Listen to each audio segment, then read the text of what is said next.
ભાવનગર લોકસભાની બેઠક માટે આ વર્ષે 10,33,629 લોકોએ મતદાન કર્યું છે, જે 53.73% મતદાન થયું છે, જે ગત ચૂંટણી કરતા 6% ઓછું થવા પામ્યું છે.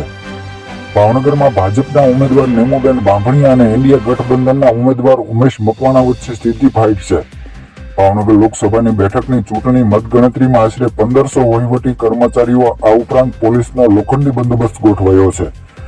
98 ટેબલ પર ઈવીએમની મતગણતરી અને 37 ટેબલ પર પોસ્ટલ બેલેટની ગણતરી. આશરે 144 રાઉન્ડમાં મતગણતરી પૂર્ણ થશે. મતગણતરી કેન્દ્ર પર મોબાઈલ ઉપર પ્રતિબંધ મુકાયો છે. વિદ્યાનગર વિસ્તારમાં આવેલ સરકારી ઇજનેરી કોલેજ ખાતે ગણતરી સવારે 8 કલાકથી જ પ્રારંભ થશે. ઈવીએમની મતગણતરી માટે વિધાનસભા બેઠક દીઠ 14 ટેબલ ફાળવવામાં આવ્યા છે. આમ 7 વિધાનસભા બેઠક દીઠ કુલ 7 વોર્ડમાં કુલ 98 ટેબલ પર ઈવીએમની મતગણતરી કરવામાં આવશે. ભાવનગર લોકસભા બેઠકમાં ઈવીએમની કુલ 144 રાઉન્ડમાં મતગણતરી કરવામાં આવશે. આ ઉપરાંત પોસ્ટલ બેલેટ માટે કુલ 37 ટેબલો પર બેલેટની મતગણતરી કરવામાં આવશે.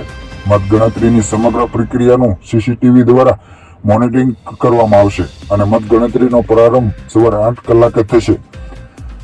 આજે ભાવનગર ખાતે લોકસભાની ચૂંટણીની મતગણતરી થઈ રહી છે, ત્યારે તમામ અપડેટ જોવા માટે તેમજ રિઝલ્ટ જોવા માટે અમારી ચેનલ સબસ્ક્રાઇબ કરો, લાઇક કરો અને આપનો અભિપ્રાય કોમેન્ટમાં જણાવશો અને અમારો આ વિડીયો દરેક મિત્રોને શેર કરશો.